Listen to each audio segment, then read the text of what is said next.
Hello दोस्तों, मैं किफ़न स्वागत करता हूं आपका किफ़न जीएफ के इस यूट्यूब प्लेटफॉर्म पर। आज की क्लास में हम 7 जून 2023 का इम्पॉर्टेंट करंट अफेयर्स पढ़ने वाले हैं, जो कि सभी प्रतियोगी परीक्षाओं के लिए अति महत्वपूर्ण होने वाले हैं। तो लास्ट तक बने रहिएगा दोस्तों। चलिए स्टार्ट करते हैं। तो आज का हमारा पहला क्वेश्चन है, हाल ही में किस राज्य सरकार ने एल्डर लाइन सेवा शुरू की है? तो इसका जो राइट आंसर हो जाएगा, हाल ही में जो है उत्तर प्रदेश राज्य सरकार ने जो है एल्डर लाइन सेवा की शुरुआत की है। इस सेवा के तहत जो भी उत्तर प्रदेश में बुजुर्ग व्यक्ति हैं और वो क्या है, निराश्रित हैं, ऐसे बुजुर्ग व्यक्तियों को आश्रय प्रदान करने के लिए जो है उत्तर प्रदेश सरकार के द्वारा एल्डर लाइन सेवा की शुरुआत की गई है। इसके तहत एक नंबर जारी किया गया है 14567। इस नंबर पर कॉल करके कोई भी नागरिक जो है ऐसे बुजुर्ग व्यक्ति के बारे में जानकारी दे सकता है जिसका कोई भी सहारा नहीं है, जो बिल्कुल निराश्रित है।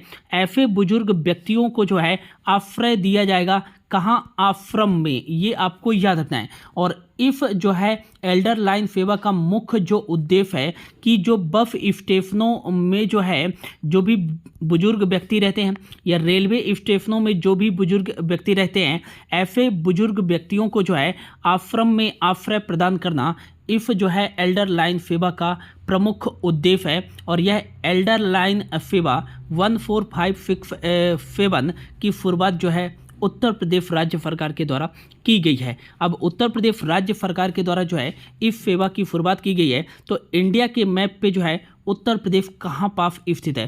तो ये है उत्तर प्रदेश का मैप। आपको याद रखना है कि उत्तर प्रदेश की उत्तरी सीमा जो है उत्तराखंड और नेपाल के साथ जो है मिलती है। और अगला आपको याद रखना है कि इसकी जो नॉर्थ वेस्ट वाली जो सीमा है वो हरियाणा, हिमाचल प्रदेश और दिल्ली के साथ मिलती है। और उत्तर प्रदेश की जो पश्चिमी सीमा लगती है वो लगती है राजस्थान के साथ। और जबकि उत्तर प्रदेश की जो दक्षिणी सीमा लगती है वो मध्य प्रदेश के साथ। और उत्तर प्रदेश की जो साउथ ईस्ट वाली सीमा लगती है ये लगती है छत्तीसगढ़ के साथ। और उत्तर प्रदेश की जो पूर्वी सीमा लगती है वो लगती है बिहार के साथ। उत्तर प्रदेश का जो DLR नंबर है वो है 758031। यहाँ का DLR नंबर है, D फार हो जाएगा डिस्ट्रिक्ट, मतलब उत्तर प्रदेश में जो जिलों की संख्या है वो 75 है।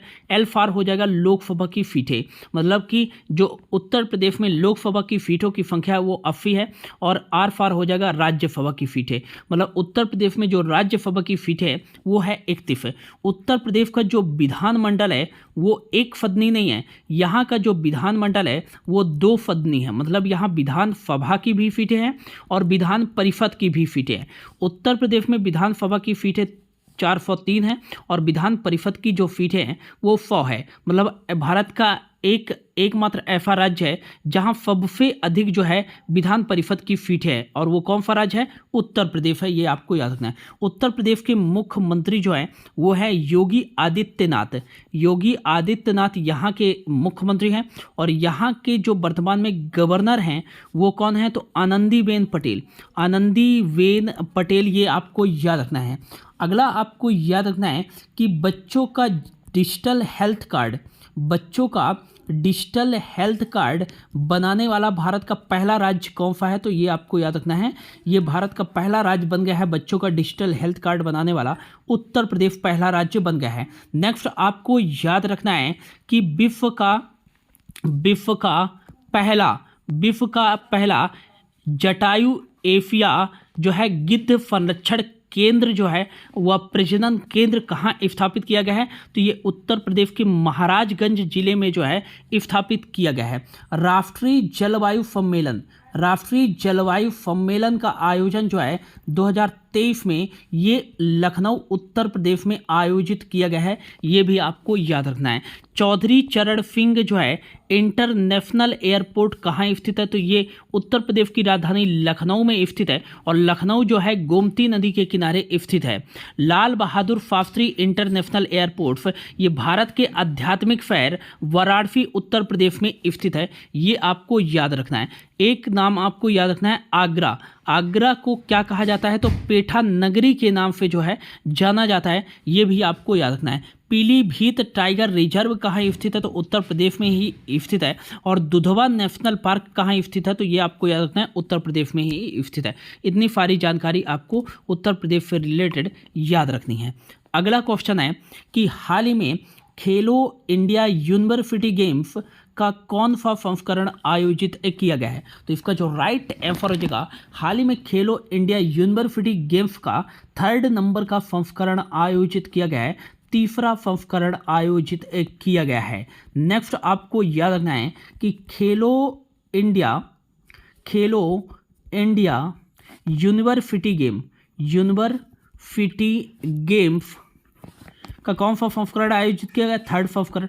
कहाँ आयोजित किया गया है, तो उत्तर प्रदेश में आयोजित किया गया है। लेकिन इसका जो शूटिंग वाला इवेंट है ये कहाँ आयोजित किया गया है, तो दिल्ली में आयोजित किया गया है। ये आपको याद रखना है। कब से कब तक आयोजित किया गया है, तो इसका आयोजन 25 मई 2023 से लेकर 3 जून 2023 तक आयोजित किया गया है। खेलो इंडिया यूनिवर्सिटी गेम्स का तीसरा संस्करण। और इसमें विजेता जो है कौन सी यूनिवर्सिटी बनी, तो आपको याद रखना है पंजाब यूनिवर्सिटी जो है खेलो इंडिया यूनिवर्सिटी गेम्स की विजेता टीम रही। मेडल टेबल में जो है कितने मेडल के साथ आपको याद रखना है, 69 मेडल के साथ टॉप पे रही। 69 मेडल के साथ जो है टॉप पे रही। और इनमें से जो है 26 गोल्ड मेडल हैं, 17 जो है सिल्वर मेडल और 26 ब्रॉन्ज मेडल है। तो 69 मेडल के साथ जो है टॉप पर कौन से यूनिवर्सिटी रही, तो पंजाब यूनिवर्सिटी रही खेलो इंडिया यूनिवर्सिटी गेम्स के तीसरे संस्करण में। दूसरे नंबर पर रही गुरु नानक देव यूनिवर्सिटी अमृतसर पंजाब की। और तीसरे नंबर पर 32 मेडल के साथ जैन यूनिवर्सिटी बेंगलुरु कर्नाटक की रही। ये भी आपको याद रखना है। अगला आपको याद रखना है खेलो इंडिया यूनिवर्सिटी गेम्स में रोइंग को जो है अभी जो है इसी संस्करण में जो है शामिल किया गया है। और जीतू जो था ये खेलो इंडिया यूनिवर्सिटी गेम्स के तीसरे संस्करण का शुभंकर था। ये आपको याद रखना है, जीतू शुभंकर था। नेक्स्ट इसका उद्घाटन जो है वर्चुअली रूप से प्राइम मिनिस्टर नरेंद्र मोदी जी के द्वारा किया गया था। खेलो इंडिया यूनिवर्सिटी गेम्स के तीसरे संस्करण का आयोजन। अगला आपको याद रखना है कि खेलो इंडिया यूनिवर्सिटी गेम्स का पहला संस्करण कब आयोजित किया गया था, 2020 में आयोजित किया गया था। कहाँ, भुवनेश्वर उड़ीसा में आयोजित किया गया था। और खेलो इंडिया यूनिवर्सिटी गेम्स का तीसरा संस्करण 2021 बेंगलुरु कर्नाटक में किया गया था। 2022 में इसका आयोजन किया गया था 2021 के नाम से। और खेलो इंडिया यूनिवर्सिटी गेम्स 2022 का आयोजन जो किया गया है ये 2023 में किया गया है, 25 मई से 3 जून के बीच। और इसका कौन सा संस्करण आयोजित किया गया है, तो तीसरा संस्करण आयोजित किया गया है। अगला आपको याद रखना है, ये तो था खेलो इंडिया यूनिवर्सिटी गेम्स। एक होता है खेलो इंडिया यूथ गेम, ये काफ़ी इंपॉर्टेंट है। इसका पहला संस्करण कब आयोजित किया गया था, तो इसका पहला संस्करण 2018 नई दिल्ली में आयोजित किया गया था। खेलो इंडिया यूथ गेम का दूसरा संस्करण कब आयोजित किया गया था, 2019 में पुणे महाराष्ट्र में आयोजित किया गया था। खेलो इंडिया यूथ गेम का तीसरा संस्करण कब आयोजित किया गया था, 2020 में गुवाहाटी असम में आयोजित किया गया था। और खेलो इंडिया यूथ गेम का चौथा संस्करण कब आयोजित किया गया था, 2021 में 2021 का 2022 में आयोजित किया गया था पंचकुला हरियाणा में। और खेलो इंडिया यूथ गेम का 5वां संस्करण ये आयोजित किया गया था भोपाल मध्य प्रदेश में 2022 के नाम से 2023 में इसका आयोजन किया गया था। ये आपको याद रखना है। और इसमें जो टॉप मेडल टेबल पर टीम थी वो महाराष्ट्र राज्य की टीम थी। और दूसरे नंबर पर था कौन से राज्य की टीम, तो आपको याद रखना है हरियाणा राज्य की टीम। और तीसरे नंबर पर था मध्य प्रदेश राज्य की टीम। ये आपको याद रखना है, इतनी सारी चीज़ें, ठीक है ना। अगला क्वेश्चन, हाल ही में किस देश ने भारत के राष्ट्रपति द्रौपदी मुर्मू जी को जो है अपने सर्वोच्च नागरिक सम्मान grand order of the chain of yellow star से सम्मानित किया है, तो इसका जो राइट आंसर हो जाएगा, जो दक्षिण अफ्रीका का एक देश है सूरीनाम देश ने हाल ही में जो है भारत के राष्ट्रपति द्रौपदी मुर्मू जी को जो है अपने राज्य के highest civilian award grand order of the chain of yellow star से सम्मानित किया है। और यह पुरस्कार प्राप्त करने वाली द्रौपदी मुर्मू जी जो है पहली भारतीय हैं, तो काफ़ी मोस्ट इम्पॉर्टेंट हो जाता है, पहली भारतीय बन गई हैं भारत की राष्ट्रपति द्रौपदी मुर्मू जी, सूरी नाम के सर्वोच्च नागरिक सम्मान प्राप्त करने वाली। नेक्स्ट आपको याद रखना है कि यह सम्मान जो है सूरी नाम के जो राष्ट्रपति हैं चंद्रशेखर प्रसाद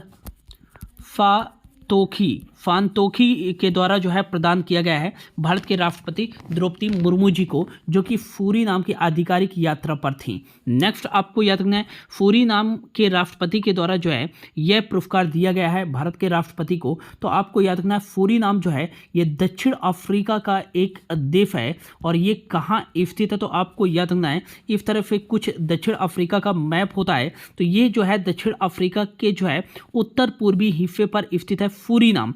सूरीनाम में जो है व्यापक रूप से हिंदी भी बोली जाती है और यह जो है दक्षिण अफ्रीका का सबसे छोटा संप्रभु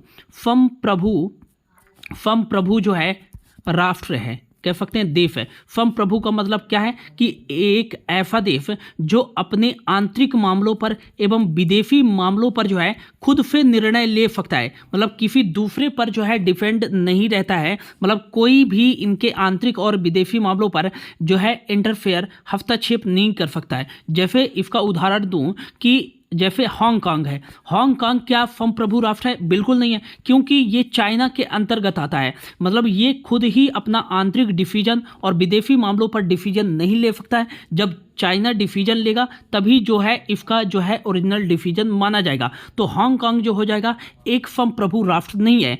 ऐसे देश को संप्रभु राष्ट्र बोलते हैं जो अपने आंतरिक एवं विदेशी मामलों पर खुद का निर्णय ले सके, ऐसे राष्ट्र को हम संप्रभु राष्ट्र बोलते हैं। और सूरीनाम जो है नीदरलैंड से आज़ाद हुआ था और ये अब जो है वर्तमान में संप्रभु राष्ट्र है। नेक्स्ट आपको याद रखना है सूरीनाम से ही, तो सूरीनाम की जो राजधानी है वो क्या है, तो परामारिबो जो है यहाँ की राजधानी है। और सूरीनामी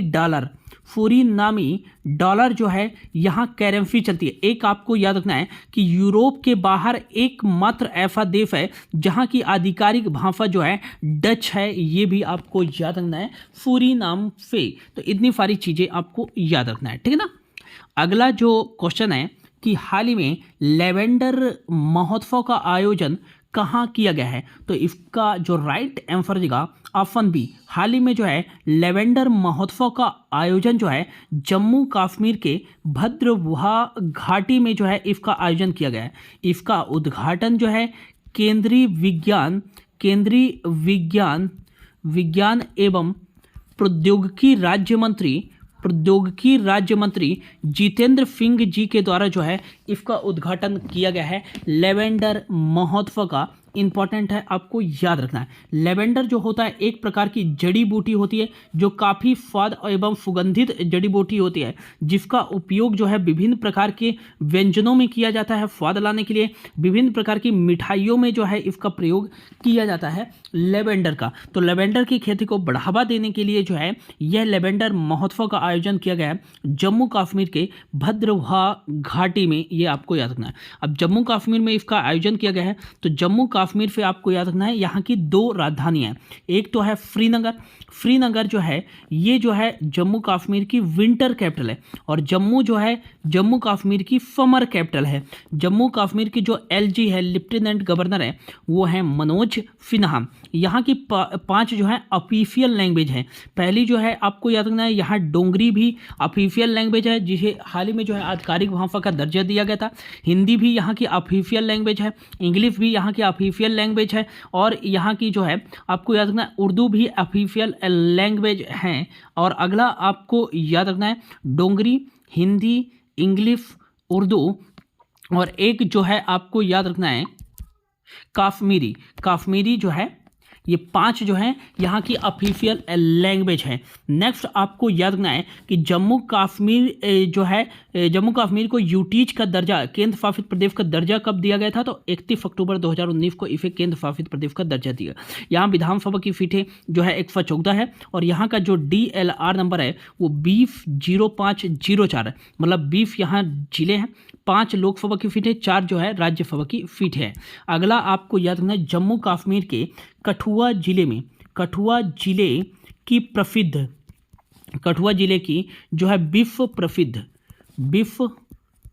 प्रसिद्ध जो है बेफहाली पेंटिंग को जो है हाल ही में जीआई टैग प्रदान किया गया है, और ये जम्मू कश्मीर का पहला ऐसा हफ्त फिल्म जो है पेंटिंग है जिसे जो है जीआई टैग दिया गया है। तो आपको याद रखना है कठुआ जिले के विश्व प्रसिद्ध जो है बेफाली पेंटिंग को हाल ही में जीआई टैग दिया गया है। आलिया मीर का नाम आपको याद रखना है, आलिया मीर को हाल ही में जम्मू कश्मीर के द्वारा जो है वन्य जीव संरक्षण पुरस्कार 2023 से जो है सम्मानित किया गया है। ये भी आपको याद रखना है, मोस्ट इंपॉर्टेंट है। हाल ही में जम्मू कश्मीर के श्रीनगर में जो है G20 के पर्यटन कार्य समूहों की बैठक का आयोजन किया गया है। G20 के पर्यटन कार्यकारी समूहों का बैठक किया गया है, और जो है आपको याद रखना है एशिया का सबसे बड़ा जो ट्यूलिप गार्डन है ये श्रीनगर जम्मू कश्मीर में स्थापित किया गया है। ये भी आपको याद रखना है, ठीक है ना।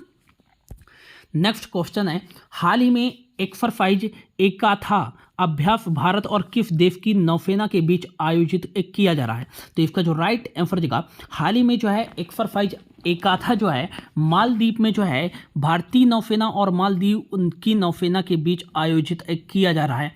इस जो एक्सरसाइज का प्रमुख उद्देश्य है वो है कि जो विशिष्ट ऑपरेशन है, स्पेशल ऑपरेशन है, और स्पेशल ऑपरेशन जो है और आपसी पारस्परिक सहयोग को बढ़ावा देने के लिए जो है यह एक्सरसाइज एकाथा का आयोजन किया जा रहा है। और इसका कौन सा संस्करण आयोजित किया जा रहा है? तो 6वां संस्करण आयोजित किया जा रहा है। कहाँ? मालदीव में, भारतीय नौसेना और मालदीव की नौसेना के बीच। एक और आपको याद रखना है कि कोबरिन एक्सरसाइज का आयोजन भी जो है भारतीय सेना और मालदीव की सेना के बीच आयोजित किया जाता है। मालदीव की राजधानी माले है और रुपया यहाँ करेंसी चलती है। इब्राहिम मोहम्मद सोलेह जो है यहाँ के वर्तमान में प्रेसिडेंट है, ठीक है ना। और आज का हमारा जो लास्ट क्वेश्चन है, हाल ही में संयुक्त राष्ट्र रूसी भाषा दिवस कब मनाया गया है? तो इसका जो राइट आंसर देगा, हाल ही में संयुक्त राष्ट्र रूसी भाषा दिवस जो है 6 जून को मनाया गया है।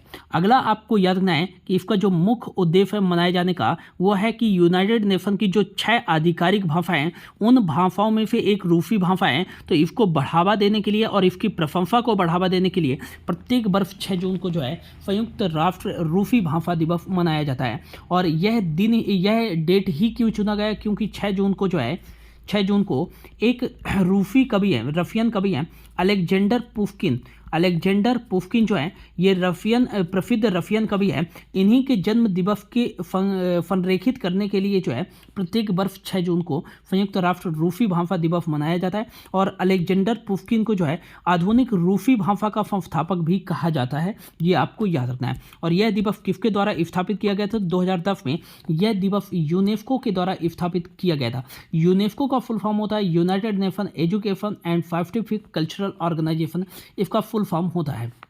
नेक्स्ट आपको याद रखना है इसका जो हेडक्वार्टर है पेरिस फ्रांस में स्थित है। 1945 में इसकी स्थापना की गई थी। और अगला आपको याद रखना है आंद्रे अजोले जो है वर्तमान में इसके महानिदेशक है। अब यूनाइटेड नेशन के बारे में आपको याद रखना है इसके मेंबर कंट्री कितने हैं? तो 193 मेंबर कंट्री है। इसका headquarter New York city USA United states of America में स्थित है। एंटोनियो गुटेरस जो है वर्तमान में यहाँ के महानिदेशक है। और यूनाइटेड नेशन की जो 6 आधिकारिक भाषा है, कभी कभी एग्जाम में पूछ लिया जाता है, इनमें से कौन सी जो भाषा है वो यूनाइटेड नेशन की ऑफिशियल लैंग्वेज नहीं है। तो आपको याद रखना है कि कौन कौन सी हैं। तो पहला आपको याद रखना है 6 ऑफिशियल लैंग्वेज है। पहली जो हो जाएगी इंग्लिश हो जाएगी, दूसरी जो हो जाएगी रशियन हो जाएगी, तीसरी जो हो जाएगी वो हो जाएगी फ्रेंच, चौथी जो हो जाएगी वो ऑफिशियल लैंग्वेज चाइनीज, पांचवी जो हो जाएगी वो हो जाएगी अरेबिक, और छठवीं जो हो जाएगी यहाँ की जो ऑफिशियल लैंग्वेज है वो है स्पेनिश। ये आपको याद रखना है। तो ये था दोस्तों 5 जून 2023 का करंट अफेयर्स। होप आपको अच्छा लगा होगा। यदि अच्छा लगा हो तो प्लीज़ दोस्तों चैनल को सब्सक्राइब कर लीजिएगा, वीडियो को लाइक कर दीजिएगा और ज़्यादा से ज़्यादा लोगों तक जरूर इस वीडियो को शेयर कीजिएगा। Thank you so much for your watching. मिलते हैं अगली क्लास में।